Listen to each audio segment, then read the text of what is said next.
उत्पन्ना एकादशी का व्रत हेमंत ऋतु में मार्गशीर्ष मास के कृष्ण पक्ष को करना चाहिए।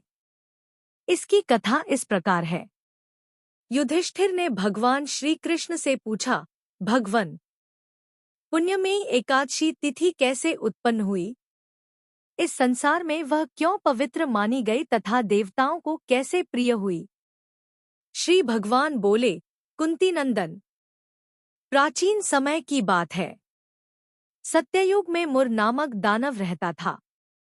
वह बड़ा ही अद्भुत, अत्यंत रौद्र तथा संपूर्ण देवताओं के लिए भयंकर था।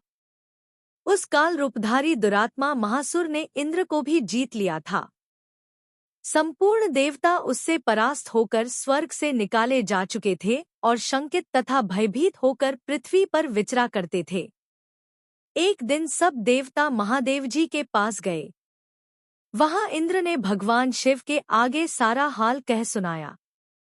इंद्र बोले, महेश्वर, ये देवता स्वर्गलोक से निकाले जाने के बाद पृथ्वी पर विचर रहे हैं। मनुष्यों के बीच रहना इन्हें शोभा नहीं देता। देव, कोई उपाय बतलाइए। देवता किसका सहारा लें?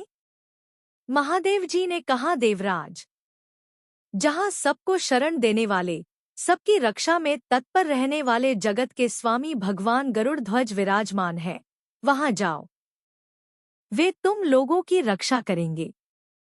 भगवान श्री कृष्ण कहते हैं, युधिष्ठिर, महादेव जी की यह बात सुनकर परम बुद्धिमान देवराज इंद्र संपूर्ण देवताओं के साथ क्षीर सागर में गए जहां भगवान गदाधर सो रहे थे। इंद्र ने हाथ जोड़कर उनकी स्तुति की। इंद्र बोले, देव देवेश्वर, आपको नमस्कार है। देव, आप ही पति, आप ही मति, आप ही कर्ता और आप ही कारण हैं। आप ही सब लोगों की माता और आप ही इस जगत के पिता हैं। देवता और दानव दोनों ही आपकी वंदना करते हैं। पुंडरीकाक्ष, आप दैत्यों के शत्रु हैं।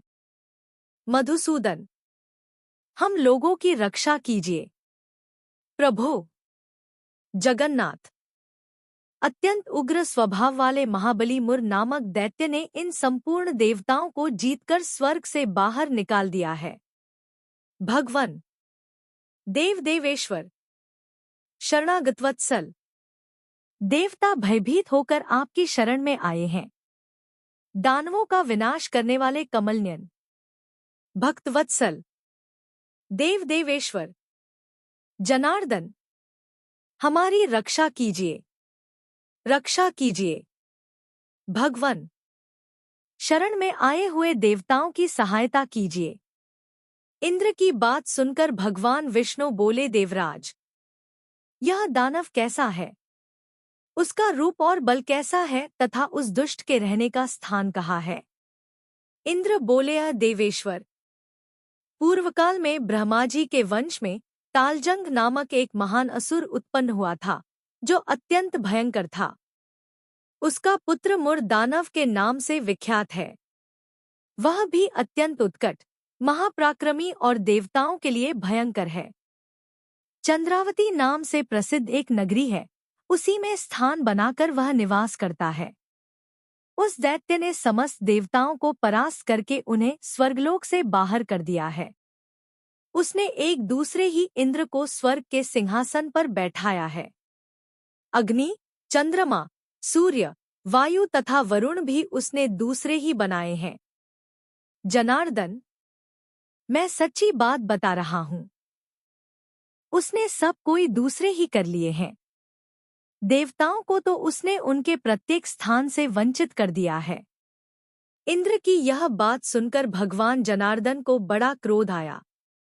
उन्होंने देवताओं को साथ लेकर चंद्रावती नगरी में प्रवेश किया।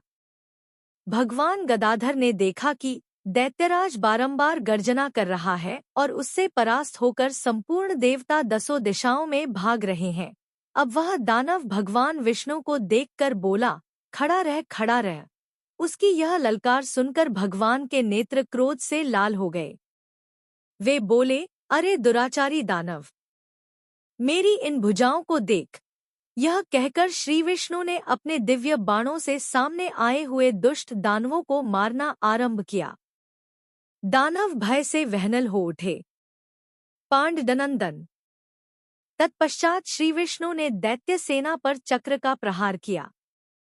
उससे छिन्न भिन्न होकर सैकड़ों योद्धा मौत के मुख में चले गए। इसके बाद भगवान मधुसूदन बद्रिकाश्रम को चले गए। वहां सिंहावती नाम की गुफा थी, जो 12 योजन लंबी थी। पांडनंदन। उस गुफा में एक ही दरवाजा था। भगवान विष्णु उसी में सो गए। वह दानव मुर भगवान को मार डालने के उद्योग में उनके पीछे पीछे तो लगा ही था। अतः उसने भी उसी गुफा में प्रवेश किया। वहां भगवान को सोते देख उसे बड़ा हर्ष हुआ। उसने सोचा, यह दानवों को भय देने वाला देवता है, अतः निःसंदेह इसे मार डालूंगा। युधिष्ठिर। दानव के इस प्रकार विचार करते ही भगवान विष्णु के शरीर से एक कन्या प्रकट हुई, जो बड़ी ही रूपवती, सौभाग्यशालिनी तथा दिव्य अस्त्र शस्त्रों से सुसज्जित थी। वह भगवान के तेज के अंश से उत्पन्न हुई थी। उसका बल और पराक्रम महान था। युधिष्ठिर। दानवराज मुर ने उस कन्या को देखा। कन्या ने युद्ध का विचार करके दानव के साथ युद्ध के लिए याचना की। युद्ध छिड़ गया। कन्या सब प्रकार की युद्धकला में निपुण थी। वह मुर नामक महान असुर उसके हुंकार मात्र से राख का ढेर हो गया। दानव के मारे जाने पर भगवान जाग उठे। उन्होंने दानव को धरती पर इस प्रकार निष्प्राण पड़ा देखकर कन्या से पूछा, मेरा यह शत्रु अत्यंत उग्र और भयंकर था, किसने इसका वध किया है? कन्या बोली है, स्वामिन, आपके ही प्रसाद से मैंने इस महादैत्य का वध किया है। श्री भगवान ने कहा, कल्याणी, तुम्हारे इस कर्म से तीनों लोकों के मुनि और देवता आनंदित हुए हैं। अतः तुम्हारे मन में जैसी इच्छा हो, उसके अनुसार मुझसे कोई वर मांग लो। देव दुर्लभ होने पर भी वह वर मैं तुम्हें दूंगा, इसमें तनिक भी संदेह नहीं है। वह कन्या साक्षात एकादशी ही थी। उसने कहा, प्रभो, यदि आप प्रसन्न हैं, तो मैं आपकी कृपा से सब तीर्थों में प्रधान, समस्त विघ्नों का नाश करने वाली तथा सब प्रकार की सिद्धि देने वाली देवी हो। जनार्दन, जो लोग आप में भक्ति रखते हुए मेरे दिन को उपवास करेंगे, उन्हें सब प्रकार की सिद्धि प्राप्त हो। माधव, जो लोग उपवास, नक्त भोजन अथवा एकभुक्त करके मेरे व्रत का पालन करें, उन्हें आप धन, धर्म और मोक्ष प्रदान कीजिए। भगवान श्री कृष्ण कहते हैं, युधिष्ठिर, ऐसा वर पाकर महाव्रता एकादशी बहुत प्रसन्न हुई। दोनों पक्षों की एकादशी समान रूप से कल्याण करने वाली है।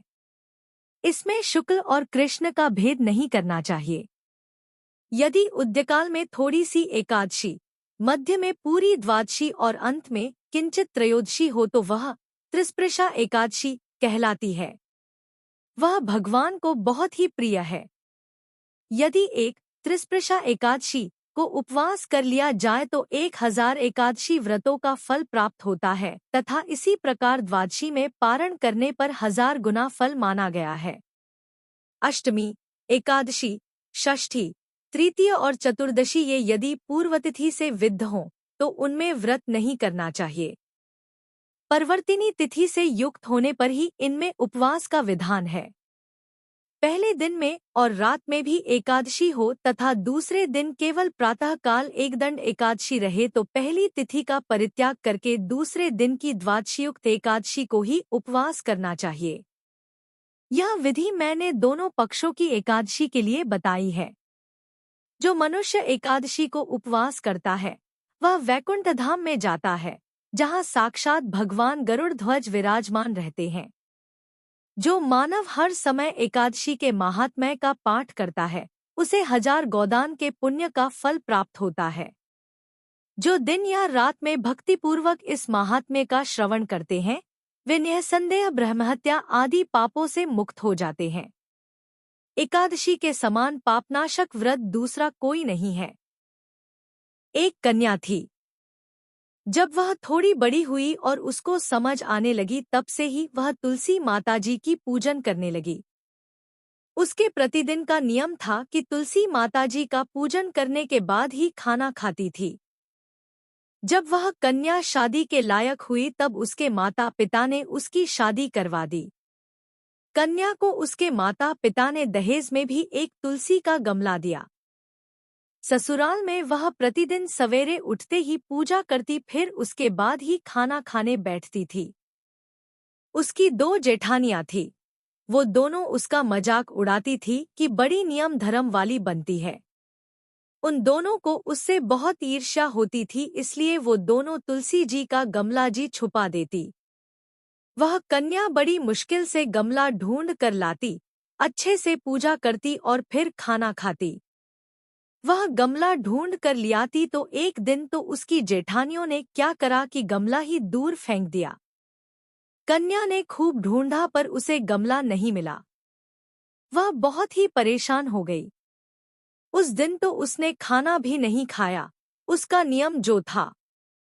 उस कन्या की सच्ची भक्ति देखकर तुलसी माता उससे बहुत प्रसन्न हो गए और उसके कमरे में तुलसी माता का गमला प्रकट हो गया।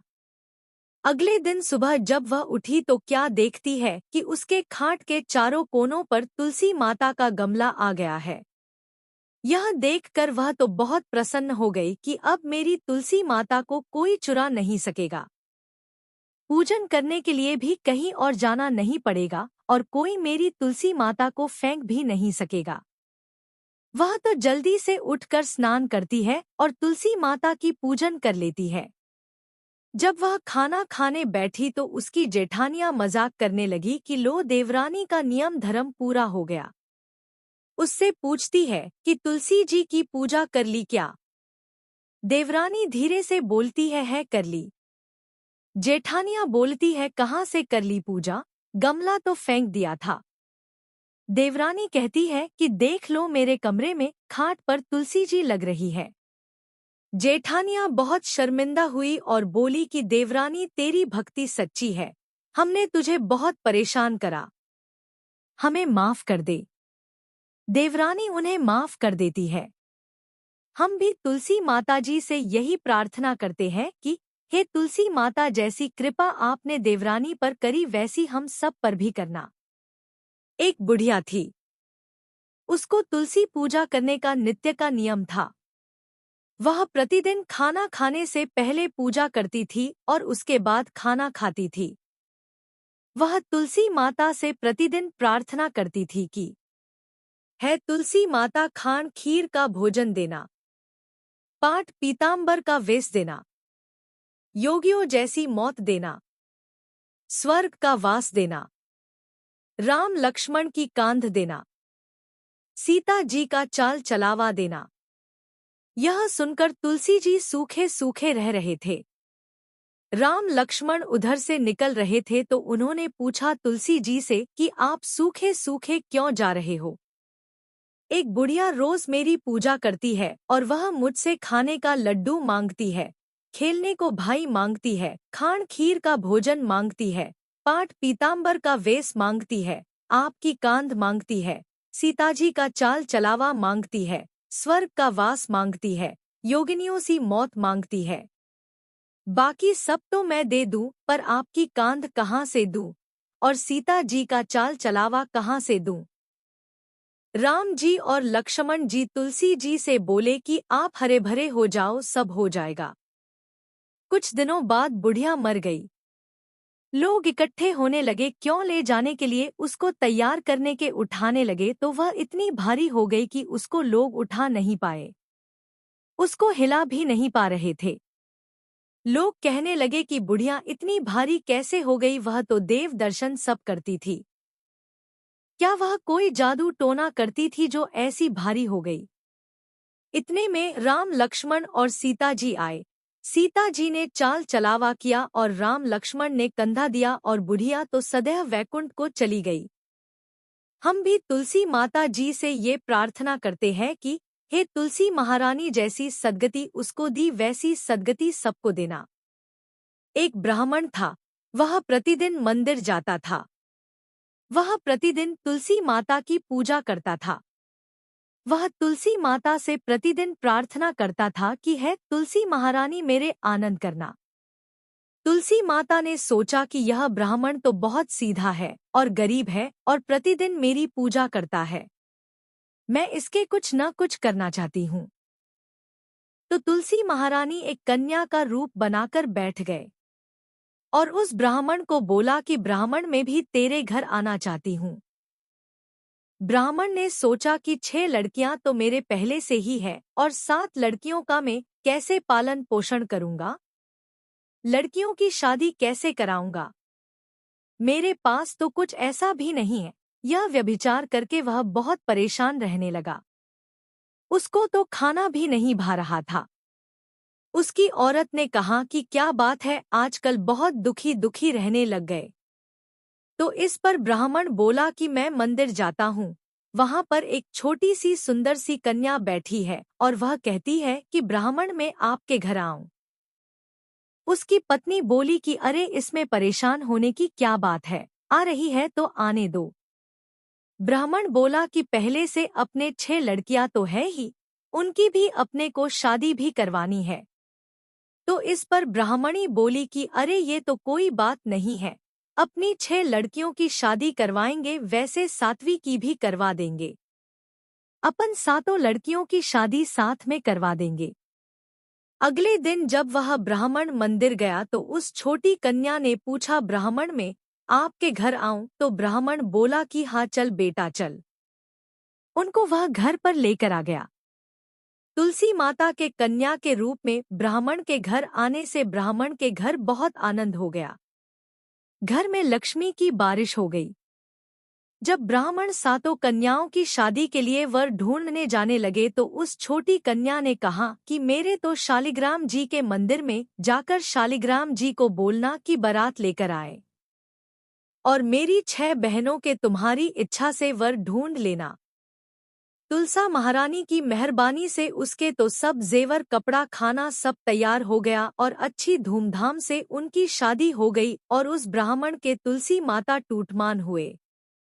हम भी तुलसी माता जी से यही प्रार्थना करते हैं कि है तुलसी माता, जैसे आप ब्राह्मण पे टूटमान हुए वैसे हम पर भी होना और जैसा आनंद ब्राह्मण के करा वैसे हम सबके करना। समय की बात है, एक परिवार में ननद और भाभी साथ साथ रहा करती थी। ननद का विवाह अभी नहीं हुआ था। वह तुलसी जी के पौधे की बहुत सेवा करती थी, नियम से तुलसी को सींचती और दीपक जलाती थी, लेकिन उसकी भाभी को यह सारी बातें बिल्कुल भी पसंद नहीं थी। जब कभी उसकी भाभी को बहुत ज्यादा गुस्सा आता तब वह अपनी ननद को ताना देते हुए कहती कि जब तुम्हारा विवाह होगा तो मैं इस तुलसी को ही बारातियों को खाने को दूंगी और तुम्हारे दहेज में भी तुलसी ही दूंगी। तुम जब देखो तुलसी की ही सेवा करती रहती हो। कुछ समय बीत जाने पर ननद का विवाह तय हो गया। विवाह के दिन भाभी ने अपने कहे अनुसार बारातियों के सामने तुलसी का वह गमला फोड़ दिया जिसकी सेवा उसकी ननद की करती थी और तुलसी के पत्ते खाने के लिए कहा। तुलसी जी की कृपा से वह फूटा हुआ गमला कई सारे स्वादिष्ट पकवानों में बदल गया। भाभी ने गहनों के नाम पर तुलसी की मंजरी से बने हुए गहने अपनी ननद को पहना दिए। देखते ही देखते तुलसी जी की मंजरी से बने वह गहने भी सुंदर सोने जवाहरात में बदल गए। इतना ही नहीं, भाभी ने मारे क्रोध के वस्त्रों के स्थान पर तुलसी का जनेऊ रख दिया और वह भी सुंदर रेशमी वस्त्रों में बदल गया। अब जब ननद अपनी ससुराल में पहुंची तो ससुराल में तो उसके दहेज की बहुत प्रशंसा हुई। यह बात भाभी के कानों तक भी पहुंची तो उसे बहुत आश्चर्य हुआ। उसने सोचा कि उसने तो ननद के गहने कपड़े और जने तक तुलसी जी के ही रखे थे और तुलसी की मंजरी रखी थी। यह सब जानकर भाभी को बहुत आश्चर्य हुआ। अब उसे तुलसी की पूजा का महत्व समझ में आ गया था। उस भाभी की भी एक बेटी थी। तब वह अपनी बेटी से कहने लगी कि बेटी तुम भी तुलसी की सेवा किया करो, तुम्हें भी तुम्हारी बुआ की तरह फल मिलेगा। वह जबरदस्ती अपनी बेटी से तुलसी की सेवा करने को कहा करती, लेकिन बेटी का मन तो तुलसी की सेवा में लगता ही नहीं। था। धीरे धीरे समय बीता, भाभी की लड़की बड़ी हो गई, अब उसके विवाह का समय आ गया। तब भाभी सोचने लगी कि जैसा व्यवहार मैंने अपनी ननद के साथ किया था वैसे ही अब मैं अपनी बेटी के साथ भी करूंगी, तो यह भी गहनों से लद जाएगी और बारातियों को भी खाने में तरह तरह के पकवान मिलेंगे और ससुराल में भी इसे बहुत मान सम्मान मिलेगा। यही सोचकर भाभी बारातियों के सामने तुलसी का गमला फोड़ देती है, लेकिन इस बार गमले की मिट्टी मिट्टी रहती है। मंजरी और पत्ते भी अपने ही रूप में रहते हैं। जनिव ने भी अपना रूप नहीं बदला और जब भाभी ने सभी बारातियों को खाने में तुलसी के पत्ते दिए तो यह देखकर सभी लोग और बाराती भी भाभी की बुराई करने लगे। भाभी ने लालच में आकर अपनी बेटी के दहेज में भी तुलसी के पत्ते और मंजरी आदि रख दिए थे। जब बेटी अपने ससुराल पहुंची तो वहां पर भी उसकी बुराई ही हुई। भाभी गुस्से के मारे कभी भी अपनी ननद को नहीं बुलाती थी। एक दिन भाई ने सोचा कि मेरी पत्नी तो मेरी बहन को बुलाती नहीं है क्यों ना मैं ही अपनी बहन से मिलकर आऊं। यह सोचकर उसने अपनी पत्नी से कहा और कुछ उपहार अपनी बहन के लिए ले जाने की बात कही तो भाभी ने थैले में ज्वार भरकर कह दिया कि यह लो और कुछ नहीं है तुम यही लेकर जाओ। तब भाई बहुत दुखी मन से अपनी बहन के पास चल दिया। रास्ते में वह सोचता रहा कि कोई भाई भला अपनी बहन के घर ज्वार कैसे लेकर जा सकता है। यही सोचकर वह एक गौशाला के पास रुक गया और ज्वार का वह थैला उसने एक गाय के सामने पलट दिया। तभी एक ग्वाले ने यह सब देख लिया। तब वाले ने आकर भाई से कहा कि अरे आप गाय के सामने यह हीरे मोती और सोना क्यों डाल रहे हो, इसे तो घास डालनी होती है। तब भाई ने मुड़कर देखा तो वह हैरान रह गया। फिर भाई ने ग्वाले को सारी बात बताई और धन लेकर खुशी खुशी अपनी बहन के घर चल दिया। दोनों भाई बहन एक दूसरे को देखकर बहुत प्रसन्न हो गए। तब बहन ने तुलसी माता से सच्चे मन से प्रार्थना की कि उसकी भाभी को सद्बुद्धि प्राप्त हो जाए और तुलसी माता की कृपा से उनके घर में सुख समृद्धि और धन के भंडार भर जाए। तब कुछ दिनों के बाद देखते ही देखते भाभी का मन बदल गया और वह अपनी ननद को बहुत मान सम्मान देने लगी और अब वह भी सच्चे मन से तुलसी जी की सेवा करने लगी। तुलसी माता की कृपा से उनके घर में सुख समृद्धि के भंडार भर गए। उनके घर में अब कला क्लेश नहीं होता था और सभी सुख से रहने लगे। प्रेम से बोलिए तुलसी माता की जय।